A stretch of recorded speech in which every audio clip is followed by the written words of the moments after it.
Okay friends, तो आज के इस नई वीडियो में मैं आपसे बात करने वाला हूं अस्थमा के सबसे अच्छी दवाइयों के बारे में। अस्थमा होने पर कौन कौन सी दवाइयां हम देते हैं, इन सभी दवाइयों की जानकारी हर व्यक्ति को होनी चाहिए। स्पेशली अगर आप एक मेडिकल स्टूडेंट हैं या फिर से प्रैक्टिस करने वाले छात्र हैं तो दोस्तों ये वीडियो आपके लिए काफ़ी हद तक इम्पोर्टेंट हो सकती है। तो वीडियो को अंत तक देखते रहिएगा। बाकी वीडियो में कुछ भी पसंद आती हो तो लाइक, शेयर एंड सब्सक्राइब जरूर कर दीजिएगा, क्योंकि आपके एक लाइक और एक सब्सक्राइब से हमें काफ़ी सारा मोटिवेशन मिलता है। तो चलिए शुरू करते हैं। ओके फ्रेंड्स, अस्थमा के दवाइयों के बारे में जानने से पहले हमें जानना पड़ेगा अस्थमा क्या होता है, क्या क्या लक्षण अस्थमा के देखे जाते हैं, उसी के साथ साथ किन कारणों की वजह से किसी भी व्यक्ति को जो है वो अस्थमा होता है, और जिन भी व्यक्ति को सांसें फूलना, सांसें थमना एवं सांसें रुकने की समस्या है तो उस कंडीशन में भी इन्हीं सभी दवाइयों का यूज़ किया जाता है। लेकिन दोस्तों आपको अस्थमा के बारे में डिटेल में जानना काफ़ी ज़्यादा ज़रूरी है, क्योंकि सांसें फूलना, सांसें थमना एवं सांसें रुकने की जो समस्या होती है वो अस्थमा के लक्षण देखे जाते हैं। ठीक है, अस्थमा के लक्षण होते हैं तो ऑफकोर्स आपको अस्थमा के बारे में भी डिटेल में जानना काफ़ी ज़्यादा ज़रूरी है। चलिए समझते हैं अस्थमा क्या होती है। तो देखिए, मैंने यहाँ पे इंग्लिश में भी डेफिनेशन लिख रखा है, उसी के साथ साथ हिंदी में भी डेफिनेशन लिख रखा है, ताकि अगर आप हिंदी मीडियम के स्टूडेंट हैं या फिर से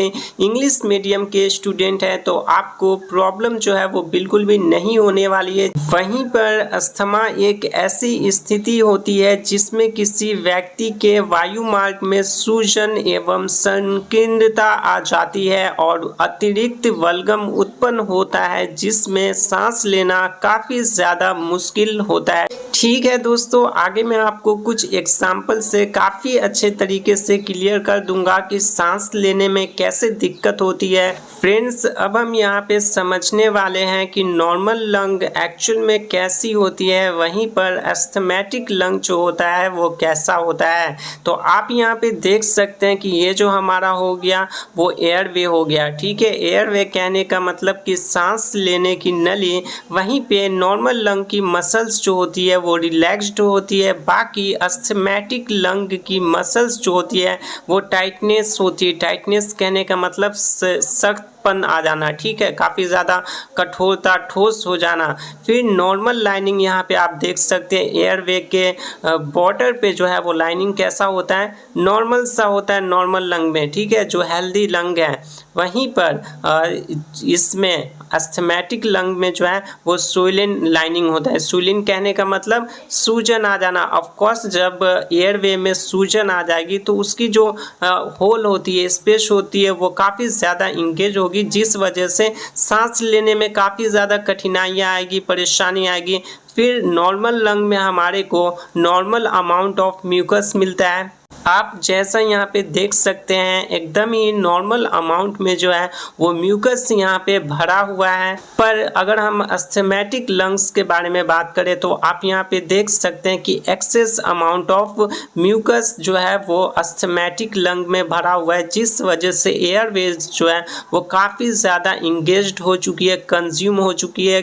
कौन कौन सी चीज़ों से, तो स्वेलिंग आ गई है। ठीक है, एयरवेज में उसी के साथ साथ म्यूकस काफ़ी ज़्यादा भर गई है, जिस वजह से यहाँ पे जो सांस लेने की नली होती है, छेद होती है, वो काफ़ी छोटी पड़ गई है। तो सांस लेने में काफ़ी ज़्यादा दिक्कत होती है एस्थमेटिक लंग में। पर नॉर्मल लंग में आप देख सकते हैं कि यहाँ पर सांस लेने की जो नली है, छेद है, वो काफ़ी ज़्यादा है, क्लियरली है। तो यहाँ पे नॉर्मल लंग में कोई भी दिक्कत नहीं होती है, सांस लेने में कोई भी प्रॉब्लम नहीं होता है। पर एस्थमेटिक पेशेंट का जो लंग होता है वो कुछ इस प्रकार का होता है, जिसमें स्वेलिंग आ जाती है एवं म्यूकस जो है वो काफ़ी ज़्यादा भर जाता है, जिस वजह से सांस लेने में काफ़ी ज़्यादा परेशानी होती है। दोस्तों अब आपको समझ में आ रहा है कि अगर किसी भी व्यक्ति को सांसें फूलना, सांसें थमना, सांसें रुकने का प्रॉब्लम है तो उनका लंग्स जो है वो कैसा हो सकता है। ठीक है, उनके लंग्स में भी म्यूकस जो है वो थोड़ी बढ़ जाती है एवं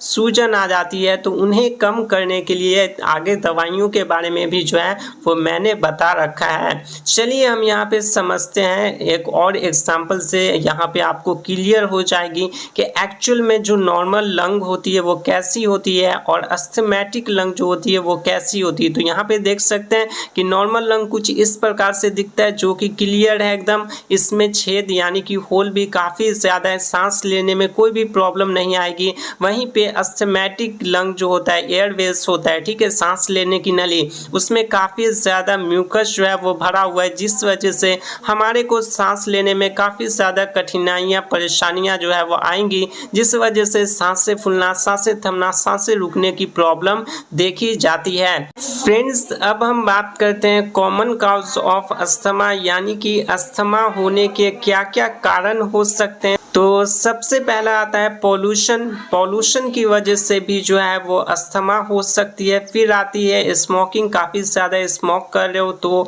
अस्थमा होने के चांसेस हैं। फिर हमारा आता है bacteria and viruses, bacteria and virus की वजह से जेनेटिक कहने का मतलब कि अगर आपको अस्थमा हुआ है, ठीक है, तो हो सकता है कि आपके पापा को भी अस्थमा हुआ हो, उसके बाद फिर से आपके दादाजी को भी अस्थमा था। तो उस कंडीशन में जेनेटिक वाइज क्या होता है कि आपके दादाजी को जो प्रॉब्लम है वो आपके पापा को होगा, और फिर जो आपके पापा को प्रॉब्लम है वो आपको भी होगा, और फिर आपको जो प्रॉब्लम है यानी कि अस्थमा वो फिर आपके बच्चों में भी जो है वो देखे जा सकते हैं। तो जेनेटिक में क्या होता है ना कि यहाँ पे पीढ़ी दर पीढ़ी जो है वो प्रॉब्लम सभी को देखने के लिए मिलती रहती है जीन्स की वजह से। ठीक है, फिर हमारा आता है पेट्स, मतलब कि कुत्ते वुत्ते हो गए, ठीक है, उनकी वजह से, उनके संपर्क में आने की वजह से भी आपको जो है वो अस्थमा हो सकती है। हाउस होल्ड केमिकल्स कहने का मतलब कि हम जो भी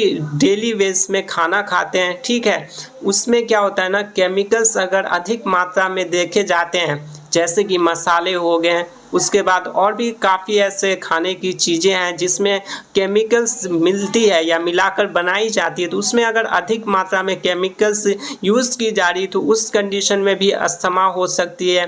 फिर आता है डस्ट, यानी कि धूल व गर्दों की वजह से भी जो है वो अस्थमा हो सकती है। तो ये सभी कारण हैं जिनकी वजह से अस्थमा जो है वो कॉमनली देखी जाती है। चलिए अब हम बात करते हैं सिम्टम्स के बारे में। किसी भी व्यक्ति को अस्थमा हो गई है तो क्या क्या सिम्टम्स, क्या क्या लक्षण जो है वो देखे जा सकते हैं। तो वीजिंग मतलब कि घरघराहट टाइप की फील होना, सांसें लेने में दिक्कत होना, परेशानियां आना। फिर होता है कफिंग, काफ़ी ज़्यादा बलगम वाली खांसी होना। फिर हमारा शॉर्टनेस ऑफ ब्रीथ, सांसें थमना, सांसें रुकना, ठीक है, सांसें फूलना। टैकीकार्डिया, हार्ट बीट का बढ़ जाना। नॉर्मल पर्सन की हार्ट बीट कितनी होती है तो 70 से लेके 100 बीट पर मिनट होती है, ठीक है, पर यहाँ पे अगर किसी व्यक्ति को अस्थमा देखी जाती तो उस कंडीशन में हार्ट बीट जो है ना वो 100 बीट पर मिनट से अधिक जो है वो हो सकता है, इंक्रीज हो सकता है, ठीक है, ये इसके लक्षण देखे जाते हैं। अगला लक्षण डिफिकल्टी इन ब्रीदिंग, मतलब कि सांस लेने में परेशानी आना, सांसें थमना, सांसें फूलना, सांसें रुकना। फिर आता है पेल एंड वेट स्किन, पीली और गीली त्वचा, ठीक है। फिर आता है डिस्पेनिया कहने का मतलब कि सांस लेने में कष्ट होना, सांस लेने में दिक्कत होना।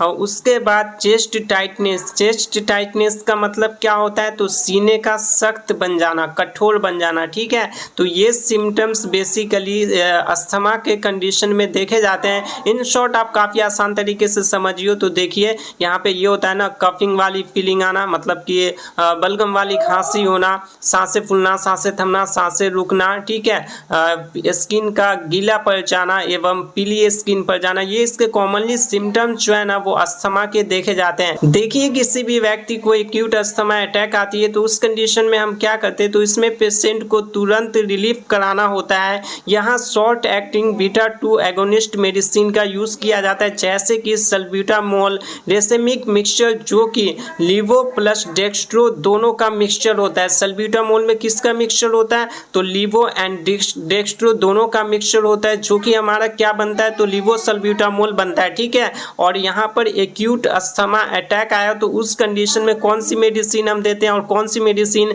सबसे ज़्यादा असरदार माना जाता है, तो लीवो सल्ब्यूटामोल, ठीक है। जैसे कि आप यहाँ पे देख सकते हैं लीवो फ्रॉम मोर पोटेंट, और इसका सल्ब्यूटामोल से कम साइड इफेक्ट देखने के लिए मिल सकता है। समझ रहे हैं आप। अगर यहाँ पे किसी भी व्यक्ति को एक्यूट अस्थमा अटैक आया है तो उस कंडीशन में सल्ब्यूटामोल देने की वजह, लीवो सल्ब्यूटामोल हम क्यों देते हैं, तो लीवो जो होता है वो काफ़ी ज़्यादा पोटेंट होता है, स्टेबल होता है एज कंपेयर टू सल्ब्यूटामोल, ठीक है। और लीवो सल्ब्यूटामोल के साइड इफेक्ट जो है वो कम देखने के लिए मिल सकता है अगर हम सल्ब्यूटामोल के कंपैरिजन में बात करें तो दोस्तों चलिए बात करते हैं अस्थमा के सबसे अच्छी दवाइयों के बारे में। कौन कौन सी ऐसी दवाइयां हैं जो कि अस्थमा में काफ़ी ज़्यादा असरदार मानी जाती है। तो सबसे पहली मेडिसिन है हमारी एस्थेलिन इनहेलर, ठीक है। और इसमें क्या पाया जाता है, तो सल्ब्यूटामोल पाया जाता है। वहीं पर इसका उपयोग अस्थमा,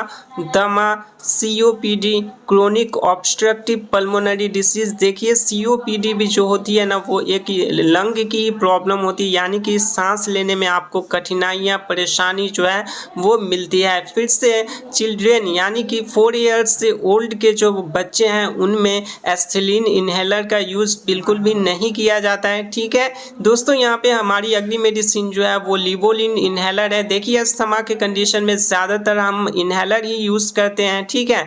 और इसमें क्या पाया जाता है, तो लीवो सल्ब्यूटामोल पाया जाता है। वहीं पर इसका यूज़ अस्थमा, दमा, COPD, chronic obstructive pulmonary disease, यह सांस की नली को क्या करता है, रिलैक्स करके डायलेट कर देता है, जिस वजह से हम जो है वो सांस क्लियरली ले पाते हैं, सांस लेने में काफ़ी आसानी होती है, ठीक है। लीवोसल्ब्यूटामोल हमारा क्या काम करता है, तो सांस की नली को ये क्या करता है, रिलैक्स करके डायलेट कर देता है, जिस वजह से हम जो है वो सांस काफ़ी आसान तरीके से ले पाते हैं। नेक्स्ट मेडिसिन हमारी ब्यूटोकॉट इनहेलर है, जिसमें क्या पाया जाता है, तो ब्यूडोसोनाइट पाया जाता है, ठीक है।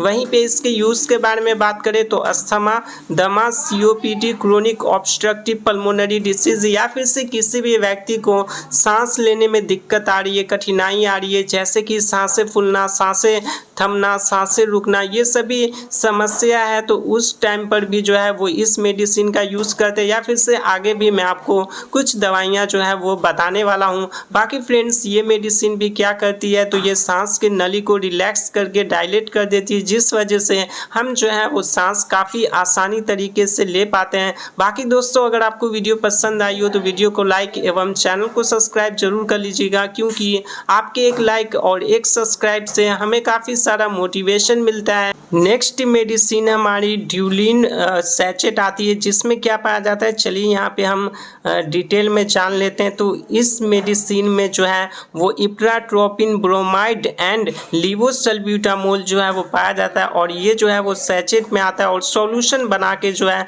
वो हम पेशेंट को देते हैं। वहीं पे इसके यूज़ के बारे में बात करें तो अस्थमा यानी कि दमा, फिर से COPD, chronic obstructive pulmonary disease, तो इनमें ड्यूलिन सैचेट का हम यूज़ करते हैं और सॉल्यूशन बना के जो है वो पेशेंट को दिया जाता है। फ्रेंड्स अब हम बात करने वाले हैं कॉर्टिकोस्टेरॉइड्स मेडिसिन्स के बारे में। अब यहाँ पे बात आती है कि ये कॉर्टिकोस्टेरॉइड्स मेडिसिन्स क्या होती है, तो एंटी इन्फ्लामेडिसिन्स होती है, ठीक है। अब यहाँ पे ये जानना जरूरी है कि एंटी इन्फ्लामेटरी मेडिसिन्स का काम क्या होता है। तो देखिए इन्फ्लामेशन का मतलब होता है सूजन, ठीक है, तो और एंटी का मतलब होता है अगेंस्ट, तो सूजन के अगेंस्ट जो मेडिसिन काम करती है उसे ही हम एंटी इन्फ्लामेटरी मेडिसिन्स कहते हैं। क्या होता है ना, हमारी जो सांस लेने की नली होती है एयरवे, जैसे कि मैं यहाँ पे आपको क्लियरली समझा देता हूँ, जो सांस लेने की नली होती है, एयरवे होती है, उसमें सूजन आ जाती है। जैसा कि आप यहाँ पे देख सकते हैं नॉर्मल एयरवे में कितना क्लियरली होल है, छेद है, इसमें सांस लेने में कोई भी परेशानी कठिनाइयाँ जो है वो बिल्कुल भी नहीं होने वाली। पर अस्थमैटिक लंग जो होता है, जिसमें अस्थमा हो गया, जो पेशेंट को अस्थमा हो रखा है, उनका लंग कैसा होता है, सांस लेने की नली कैसी होती है, तो कुछ इस प्रकार की होती है जिसमें म्यूकस भरा हुआ होता है, ठीक है, जिससे हम बलगम कहते हैं। वहीं पे सूजन भी आई हुई होती है, इन्फ्लामेशन आई हुई होती है, तो उससे कम करने के लिए हम एंटी इन्फ्लामेटरी मेडिसिन का यूज़ करते हैं। जैसे कि यहाँ पे मैंने लिख भी रखा है, रेस्पिरेटरी ट्रैक यानी कि सांस की नली में सूजन, इन्फ्लामेशन एवं म्यूकस जो जम जाता है तो उसको हटाती है एंटी इन्फ्लामेटरी मेडिसिन, ठीक है। तो फ्रेंड्स चलिए हम एक एक करके डिटेल में समझते हैं एंटी इन्फ्लामेटरी मेडिसिन के बारे में। तो सबसे पहली मेडिसिन हमारी हाइड्रोकॉर्टिसोन इंजेक्शन आती है, और ये हाइड्रोकॉर्ट नाम से काफ़ी ज़्यादा फेमस है। वैसे अलग अलग नाम से ये जो है वो आपको मिल जाएगी, और इसका उपयोग अस्थमा, दमा, COPD, chronic obstructive pulmonary disease में करते हैं। वहीं पर इसका यूज़ क्यों किया जाता है, तो इन्फ्लामेशन यानी कि स्वेलिंग एवं सूजन आ जाने पर जो है वो हम हाइड्रोकॉर्टिसोन इंजेक्शन का यूज़ करते हैं। कहाँ सूजन आ जाने पर, तो सांस लेने की जो नली होती है, एयरवेज, जैसा कि आप यहाँ पे देख सकते हैं। मैं एक एक हर बार अगर आपको डिटेल में समझाऊंगा तो वीडियो काफ़ी लंबी हो सकती है, मैंने ऊपर भी कई दफ़ा समझा रखा है। तो एयरवेज में स्वेलिंग आने पर जो है वो इस मेडिसिन का हम यूज़ करते हैं। तो यहाँ पर जब स्वेलिंग कम होती है, सूजन कम होती है, तो सांस लेने की जो प्रॉब्लम हो रही है, कठिनाइयाँ आ रही है, वो भी जो है वो ठीक हो जाती है और काफ़ी अच्छे तरीके से हम सांस ले पाते हैं। नेक्स्ट मेडिसिन हमारी प्रीडेनिसोन टैबलेट है, और इसका यूज़ अस्थमा, दमा, COPD, chronic obstructive pulmonary disease.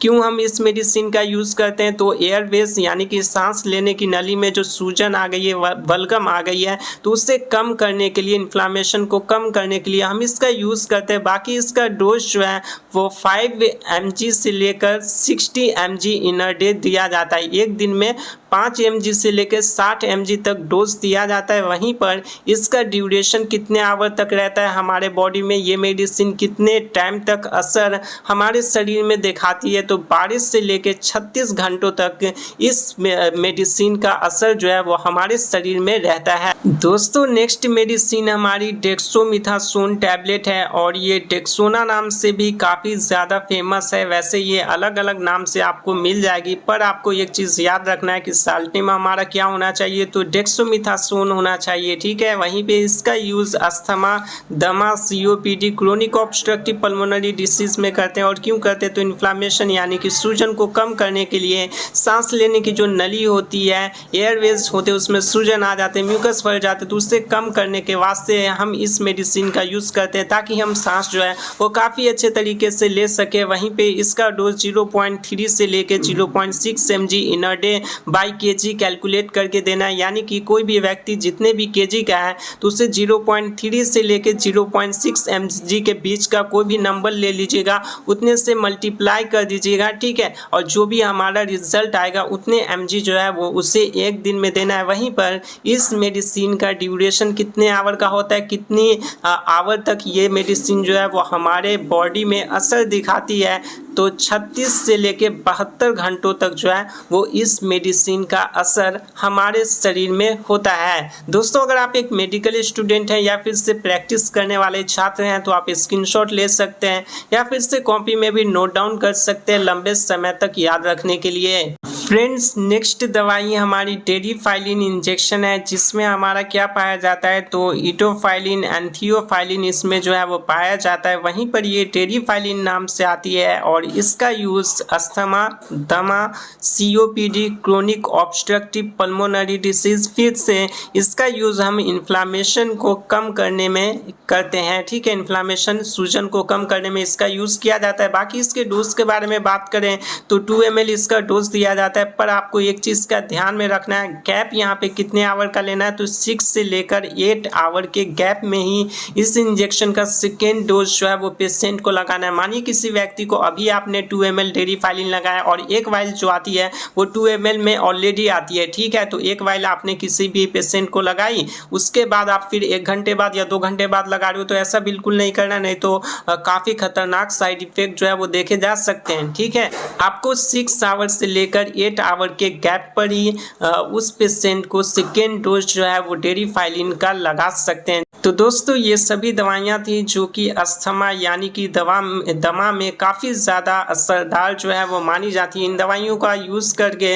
सांस लेने में प्रॉब्लम है, सांस लेने में कठिनाइयाँ आ रही है, तो उसमें काफ़ी ज़्यादा असरदार जो है वो मानी जाती है। बाकी फ्रेंड्स आपको वीडियो में कुछ भी पसंद आई हो तो वीडियो को लाइक एवं चैनल को सब्सक्राइब जरूर कर दीजिएगा, क्योंकि आपके एक लाइक और एक सब्सक्राइब से हमें काफ़ी सारा मोटिवेशन मिलता है। उसी के साथ साथ अगर आप एक प्रैक्टिशनर्स हैं या फिर से प्रैक्टिस करने वाले छात्र हैं तो आप स्क्रीनशॉट ले लीजिएगा, वहीं पे कॉपी में भी नोट डाउन कर सकते हैं लंबे समय तक याद रखने के लिए। बाकी फ्रेंड्स इस वीडियो में जितनी भी सारी मेडिसिन्स की नॉलेज दी गई है उन सभी मेडिसिन्स में से किसी भी दवा का इस्तेमाल खुद से बिल्कुल भी नहीं करना है, डॉक्टर के प्रिस्क्रिप्शन या फिर से डॉक्टर के सलाह से ही यूज़ करना है। अगर आप खुद से किसी भी मेडिसिन का यूज़ करते हैं और कोई भी साइड इफेक्ट आता है, प्रॉब्लम आता है, तो उसके जिम्मेदार आप खुद होंगे, क्योंकि ये वीडियो सिर्फ और सिर्फ एजुकेशनल पर्पस के लिए बनाई गई है। तो आज के इस वीडियो में बस इतना ही, मिलते हैं एक नई वीडियो में एक नए टॉपिक के साथ।